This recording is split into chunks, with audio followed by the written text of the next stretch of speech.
Regardez comment les femmes noires sont traitées au Liban. Nous avons décidé d'ouvrir ce refuge quand on a vu les femmes travailleuses étrangères dormir au bord de la route et elles n'ont plus d'endroit où vivre depuis le début de la guerre. Nous avons décidé de leur offrir cette grande maison. Je travaillais de 5 heures du matin à minuit. 15 jours de travail, 1 jour de repos. Non logées, parfois non payées et contraintes à des trajets nocturnes. J'ai vu des hommes venir vers moi. Ça a été très long, nous étions 3. Ils nous ont frappés, ils nous ont violés. C'est comme ça que j'ai eu ce bébé. J'ai été violée. Pas de document pour l'enfant, son prénom Huga, quelques mois. Si je n'ai pas de papier pour mon bébé, je ne peux pas partir. Et cela me stresse beaucoup.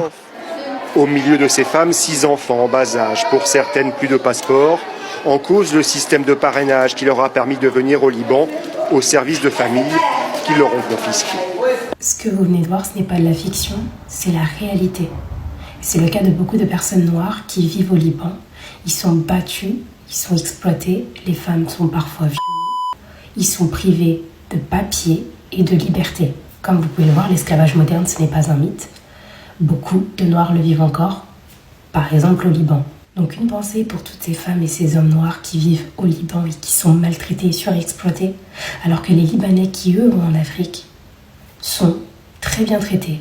Ils ont le droit d'avoir des papiers, ils ont le droit d'ouvrir un commerce, ils sont super bien traités, ils sont chaleureusement accueillis, alors que quand nous, on va dans leur pays, c'est tout l'inverse. Donc soutien à ces hommes et ces femmes, et parlons surtout, il faut en parler. Il ne faut pas rester silencieux face à cela parce que ce n'est pas normal. On est en 2025 et ça doit cesser.